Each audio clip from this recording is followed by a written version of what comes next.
Okay, so next topic जो है हमारा वो है फॉर्मेशन ऑफ यूरिन। तो फॉर्मेशन ऑफ यूरिन ये जो प्रोसेस है ये हमारी बॉडी में ब्लड क्लीन करने का काम करती है। इससे क्या होता है, हमारे ब्लड में जो भी नाइट्रोजनस वेस्ट प्रोडक्ट्स बनते हैं उन सारे वेस्ट प्रोडक्ट्स को बाहर निकालने का काम किस में किया जाता है, यूरिन फॉर्मेशन में किया जाता है। जिससे जो वेस्ट प्रोडक्ट्स निकालता है ब्लड को क्लीन करके उसे हम यूरिन कहते हैं। ठीक है, तो इसमें हम देखते हैं, देखिए सबसे इंपॉर्टेंट स्ट्रक्चर इसमें जो है वो है हमारा नेफ्रॉन, क्योंकि ये प्रोसेस इसी में होती है।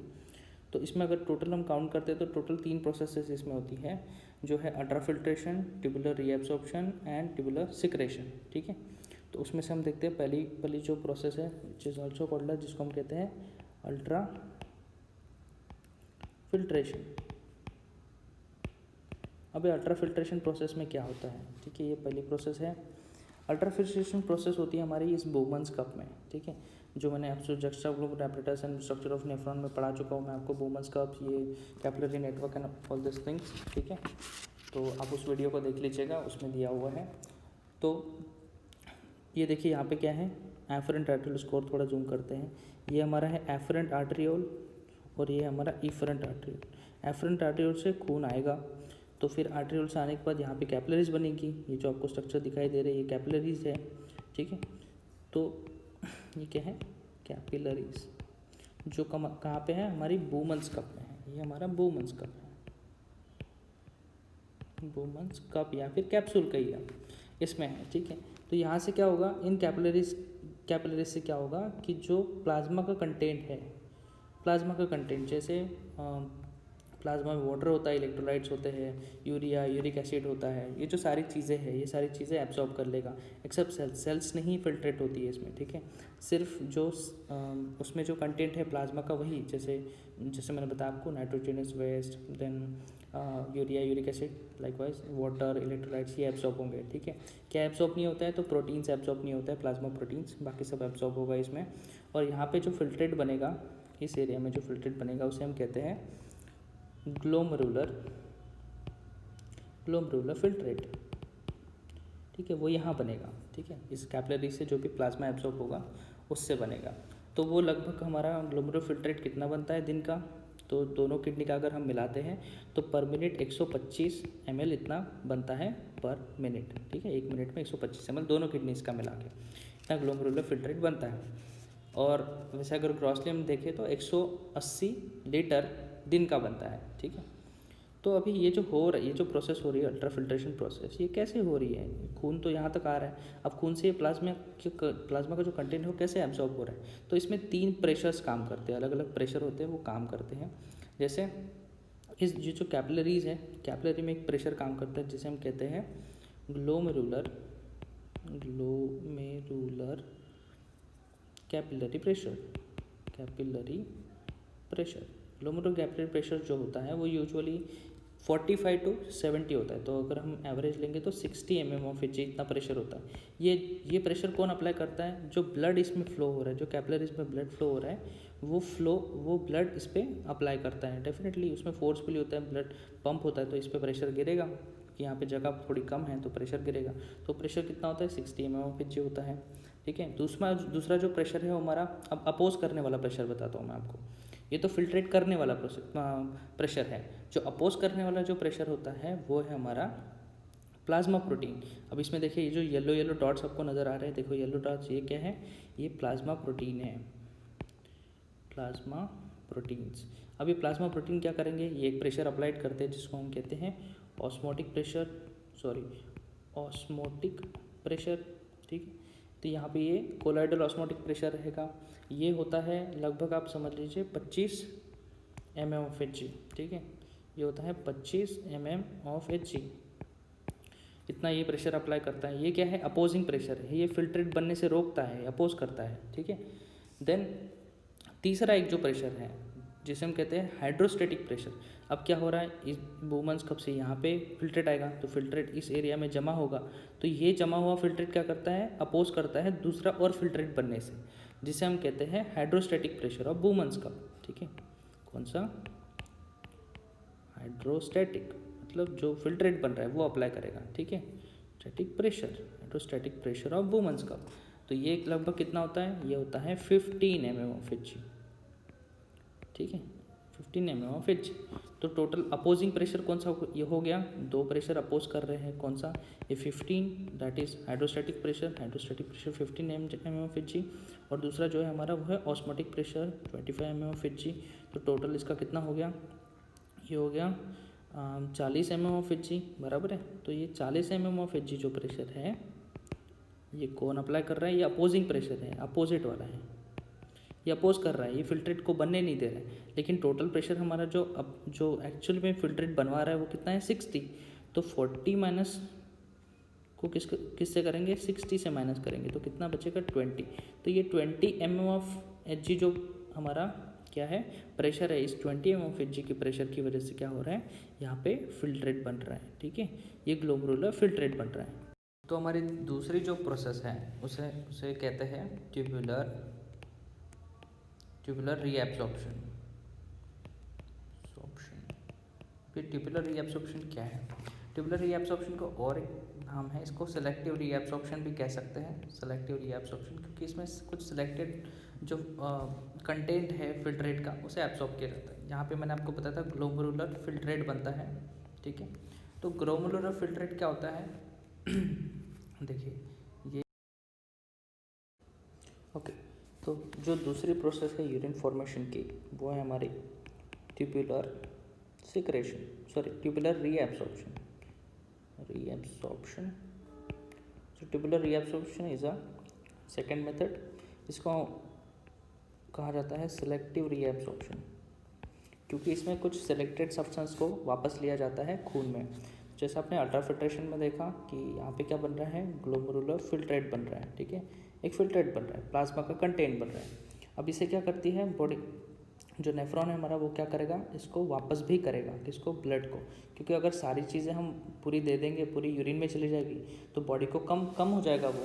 तो इसलिए बॉडी के पास जो मैकेनिज्म है वो क्या है, दैट इज़ ट्यूबुलर रीएब्सॉर्प्शन। इससे क्या करते हैं कि जो चीज़ें एसेंशियल है उसको फिर से रीएब्सॉर्ब कर लिया जाता है ब्लड में, ठीक है। तो इसको कैसे करते हैं, तो देखिए यहाँ पे एक मैंने कैपिलरी बनाई है, ये इफरेंट आर्टेरियोल जो है हमारा इफरेंट आर्टेरियोल उसका पार्ट है ये, ठीक है, उसी की एक ब्रांच होती है ये।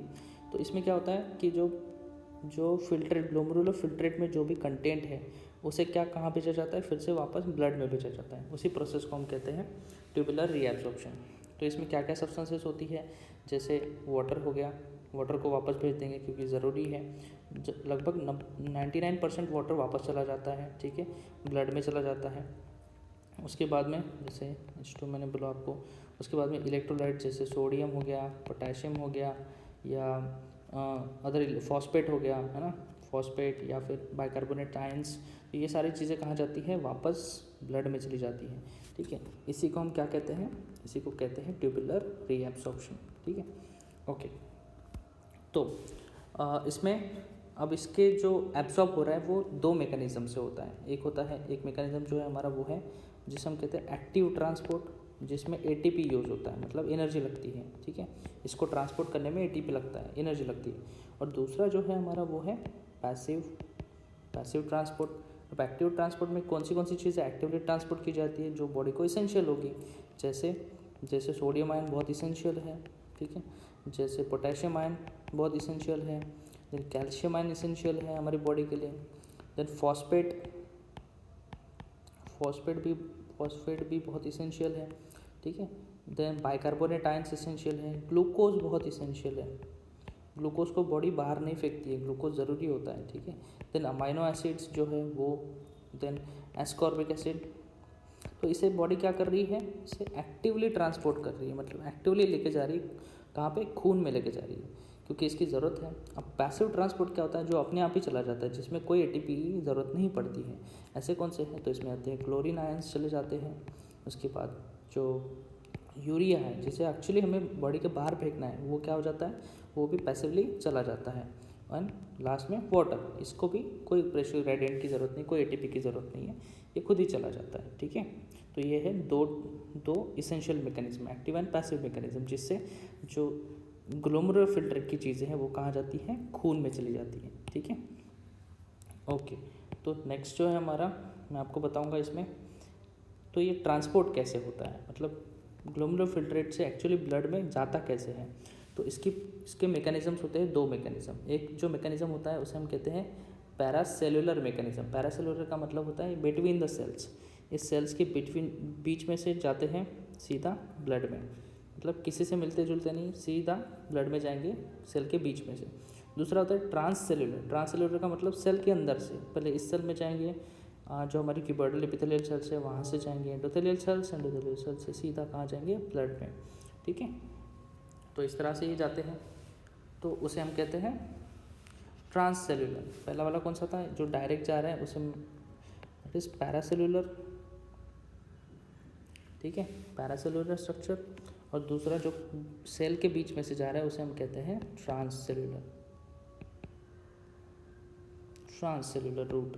ठीक है, ये रूट है तो जिससे फिल्ट्रेट के रीएब्जॉर्प्शन होता है, फिल्ट्रेट के जो सब्सटेंसेस है जो ज़रूरी है वो वापस चले जाते हैं। ठीक है, नेक्स्ट साइट ऑफ एब्जॉर्प्शन। अब एब्जॉर्प्शन कहाँ से क्या क्या चीज़ें होती है, तो देखिए इसको जूम आउट अगर करते हैं तो आपको पीसीटी क्लियरली नज़र आएगा। ये पीसीटी पार्ट है, ये पूरा पीसीटी है, यहाँ से लेके ये पूरा यहाँ तक पीसीटी। ठीक है, देन इधर आता है हमारा लूप, ये लूप ऑफ हेनले आ गया, लूप ऑफ हेनले।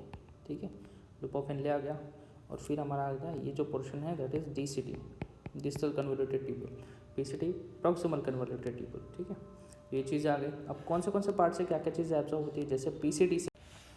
ओके, पहली चीज़ जो है हमारी जो पीसीटी से एब्जॉर्ब हो रही है वो है हमारे 88% का जो फिल्ट्रेट होता है, 88% टोटल फिल्ट्रेट का 88% फिल्ट्रेट कहाँ से एब्जॉर्ब हो जाता है, पीसीटी में हो जाता है। तो उसमें क्या क्या आता है, उसमें ग्लूकोज आता है। ठीक है, फिर आता है हमारे amino acids, then sodium, electrolytes में आता है सोडियम, पोटेशियम, देन कैल्शियम। ठीक है, कैल्शियम एब्जॉर्ब हो रहा है, then bicarbonate ion,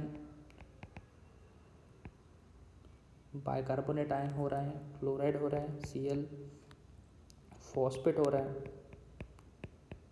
phosphate, then urea, ये तो पैसिवली जा रहा है यूरिया, देन यूरिक एसिड भी एब्जॉर्ब हो रहा है, and ultimately very essential water. तो ये सारी चीज़ें क्या हो रही है, पीसीटी से एब्जॉर्ब हो रही है। ठीक है, अभी जो नेक्स्ट है वो हमारा लूप ऑफ हेनले। अब लूप ऑफ हेनले से कौन सी चीज़ें एब्जॉर्ब हो रही है, तो इसमें से मेनली सोडियम एंड क्लोरीन, ये जो 2 सब्सटेंसेस है ये एब्जॉर्ब होते हैं। ठीक है, ये जो 2 आयन्स हैं ये एब्जॉर्ब होते हैं हमारे दिस लूप ऑफ हेनले से। ठीक है, नेक्स्ट जो पोर्शन है हमारा वो है डीसीटी। अब डीसीटी से क्या क्या एब्जॉर्ब होता है, डीसीटी से होता है sodium, then calcium, then bicarbonate ion. ठीक है, बाइकार्बोनेट आयन एब्जॉर्ब हो रहा है एंड वाटर एब्जॉर्ब हो रहा है। तो इतनी चीज़ें डीसीटी से एब्जॉर्ब हो रही है। ठीक है, तो this is all about the absorption, जो सिलेक्टिव रीएब्जॉर्प्शन है वो है। ठीक है, अब इसका रेगुलेशन भी कोई करता होगा, कैसे रेगुलेट होती है। ठीक है, अब मतलब चेंज कैसे डिसाइड करेगा कौन सी चीज़ एब्जॉर्ब होगी कौन सी नहीं होगी एक्टिव में। ठीक है, एक्टिव एब्जॉर्प्शन में स्पेसिफिकली, तो उसमें हम बात करेंगे रेगुलेशन की कि कैसे ये चीज़ें रेगुलेट हो रही है। तो इसका रेगुलेशन जो होता है वो अलग अलग मैकेनिज़्म से होता है, जैसे ग्लोमेरुलर ट्यूबुलर जो बैलेंस होता है। पहले क्या है प्रोसेस, ग्लोमेरुलो ट्यूबुलर बैलेंस, मतलब जो बैलेंस बनना चाहिए फिल्ट्रेट और जो हमारा रीएब्जॉर्प्शन ऑफ सोल्यूट है या फिर वाटर है इन किडनी, उसका क्या बनना चाहिए, बैलेंस बनना चाहिए। किसके बीच में बैलेंस बना रहे हैं, फिल्ट्रेशन एंड रीएब्जॉर्प्शन के बीच में। फिल्ट्रेट कितना निकल रहा है और कितना हम रीएब्जॉर्ब कर रहे हैं उसके बीच में। पहले ये चीज़ है बैलेंस बनाना। दूसरी चीज़ है हार्मोनल फैक्टर्स। हार्मोनल फैक्टर्स में क्या क्या आता है तो आपको पता ही है, जैसे अल्डोस्टेरॉन क्या करता है, बहुत इम्पैक्ट करता है रीएब्जॉर्प्शन पे। कैल्सीटोनिन ये जो हार्मोन है ये भी कैल्शियम के रीएब्जॉर्प्शन पे इम्पैक्ट करता है। देन एंजियोटेंसिन ये रेनिन से एक्टिवेट होता है, रेनिन मैकेनिज्म है ये, हम रेनिन मैकेनिज्म में देखेंगे डिटेल में। Then ADH also called as anti diuretic hormone, ये क्या करता है, पानी कंजर्व करता है, वाटर को बचाता है, वाटर को बॉडी में बढ़ाता ही है। तो ये जो हार्मोन्स हैं ये हार्मोन्स काफ़ी इम्पैक्ट करते हैं रेगुलेशन पे, तो इसके बेसिस पे हम रेगुलेशन होता है। थर्ड फैक्टर है nervous factor, that is neuronal factor. Nervous system कुछ हेल्प करती है इसमें भी। जैसे सिंपैथेटिक, अगर ऑटोनॉमस की बात करेंगे, सिंपैथेटिक नर्वस सिस्टम क्या करती है इसमें, तो ये सोडियम का रीएब्जॉर्प्शन बढ़ाती है, ठीक है।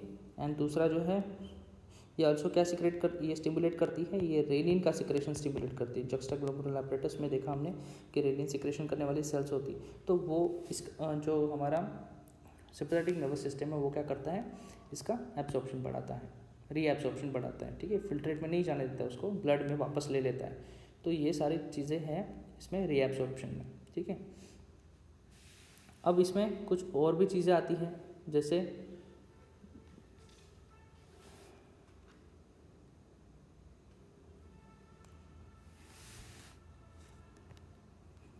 इसमें एक चीज़ है, इसमें थ्रेशोल्ड सब्सटेंसेस है। थ्रेशोल्ड सब्सटेंस का मतलब होता है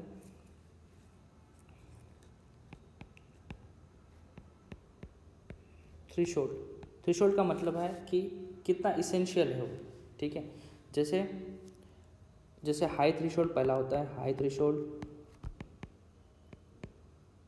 थ्रेशोल्ड का मतलब होता है ये अपीयर नहीं होते, generally do not appear in urine, ये जनरली यूरिन में दिखाई नहीं देते हैं, ठीक है। तो इसमें कौन सा होता है, जैसे ग्लूकोज हो गया, ग्लूकोज यूरिन में दिखाई नहीं देगा आपको, अगर दिखाई देता है तो मतलब एबनॉर्मलिटी है। देन अमाइनो एसिड भी नहीं जाते हैं। देन एसिटेट, ये क्या है, कंपाउंड है, एसिटोएसिटेट, ये भी आपको उसमें नहीं दिखाई देगा, ठीक है। एंड विटामिन्स, तो विटामिन्स ये जो चीज़ें हैं ये आपको नहीं दिखाई देगी यूरिन में, उसे हम कहते हैं हाई थ्रेशोल्ड सब्सटेंसेस, या फिर they are generally don't appear in the urine, ठीक है। दूसरा होता है लो थ्रेशोल्ड का मतलब होता है कि ये नॉर्मली दिख जाते हैं यूरिन में, ठीक है, नॉर्मली प्रेजेंट इन यूरिन। तो कौन से सब्सटेंस है जो यूरिन में प्रेजेंट होते हैं नॉर्मली, तो इसमें आता है यूरिया, क्योंकि इसे तो बाहर निकालना है। दूसरा यूरिक एसिड, इसे भी हमें बाहर निकालना है। और तीसरा कौन सा है, फॉस्फेट। ये वो सब्सटेंसेस है जिन्हें हमें बॉडी से बाहर निकालना है, इसलिए ये नॉर्मली प्रेजेंट होते हैं। अब लास्ट में जो आता है वो है नॉन थ्रेशोल्ड, मतलब कोई थ्रेशोल्ड नहीं होता इनका, ठीक है। अब नॉन थ्रेशोल्ड में कौन से सब्सटेंसेस आते हैं वो देखेंगे। तो नॉन थ्रेशोल्ड में है तीसरा जो पार्ट है हमारा, that is non threshold substances. इसमें कौन से सब्सटेंस हैं, तो ये सब्सटेंसेस जो होते हैं ये कुछ स्पेशल सर्कमस्टेंस के अंदर क्या होता है, एक्सक्रीट होते हैं, यूरिन में एक्सक्रीट होते हैं, जैसे क्रिएटिनिन। स्पेशल सर्कमस्टेंसेस के अंदर, स्पेशल सर्कमस्टेंसेस, ठीक है। तो अभी तीसरी जो प्रोसेस है हमारी यूरिन फॉर्मेशन की, वो है जिसे कहते हैं ट्यूबुलर सिक्रेशन।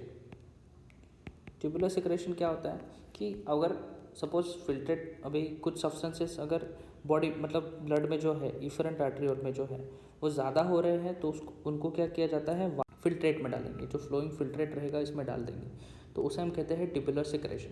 तो ट्यूबुलर सिक्रेशन में यूजुअली क्या क्या चीज़ें वापस डाली जाती हैं, तो देखते हैं। इसमें यूजुअली पोटेशियम वापस डाला जाता है।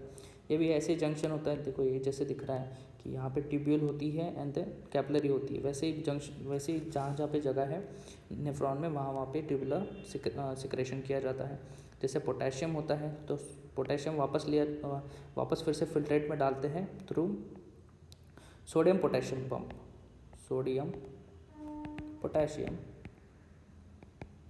पंप। तो इससे क्या करते हैं, वापस डाला जाता है, ठीक है। देन ये कहाँ पे होता है, तो ये पीसीटी में होता है, देन डीसीटी में होता है, डीसीटी में होता है, देन कलेक्टिंग डक्ट में होता है, ठीक है, कलेक्टिंग डक्ट। तो इतनी जगह पे ये क्या होता है, इसका सोडियम पोटेशियम पंप्स के ट्यूबुलर सिक्रेशन होता है, ठीक है। मतलब खून में से वापस इसको क्या कर दिया जाता है, फिल्ट्रेट में डाल दिया जाता है, ठीक है। देन जैसे पीसीटी से है, पीसीटी से कौन सी चीज़ें, ये पीसीटी है, तो पीसीटी है हमारा, पीसीटी से कौन सी चीज़ें वापस डाली जाती हैं, तो यूजुअली पीसीटी से अमोनिया फिल्ट्रेट में जाएगा, इसके अंदर जाएगा, ठीक है। देन H पॉजिटिव आयंस जाएंगे, एक्सचेंज में जाते हैं ये हमेशा। देन यूरिया यहाँ से नहीं जाता है, सॉरी, ठीक है। तो पीसीटी से ammonia and H positive ions जाएंगे, ठीक है। ऑल्सो पोटेशियम भी जाएगा इसमें से, ठीक है। ये चीज़ें पीसीटी से जाएंगी। फिर दूसरा जो है हमारा वो है हमारा लुपोफेनले। लुपोफेनले से कौन सी चीज़ें जाएगी, तो लुपोफेनले से हमारा यूरिया वापस जाता है फिल्ट्रेट के अंदर, फिल्ट्रेट में डाल दिया जाता है ब्लड से फिल्ट्रेट में, ठीक है। और एंड दूसरा क्या है हमारा, बस यूरिया यहाँ से जाता है फिल्ट्रेट में वापस। और तीसरा जो सेक्शन है हमारा वो है हमारा डीसीटी, ये डीसीटी है हमारा। तो डीसीटी से क्या क्या चीज़ें वापस डाली जाती है फिल्ट्रेट में, मतलब डीसीटी पार्ट में वापस डाली जाती है, वो कौन सी चीज़ है, तो इसमें H पॉजिटिव आयंस रहते हैं एंड दूसरा पोटेशियम आयंस, तो ये वापस कर दिए जाते हैं। So this is called as a tubular secretion. तो this is all about the urine formation. और फाइनली जो फिल्ट्रेट बनता है उसमें क्या क्या कंटेंट होता है, उसमें वाटर होता है, then urea, uric acid, water, urea, uric acid, some ions, कुछ आयंस भी रह सकते हैं इसमें, ठीक है, लेकिन ये हमेशा प्रेजेंट रहेंगे, ठीक है। तो this is all about the urine formation. और इसको क्या कर दिया जाएगा, इसको एक्सक्रिएट कर दिया जाएगा थ्रू यूरेथ्रा। तो this is all about the urine formation.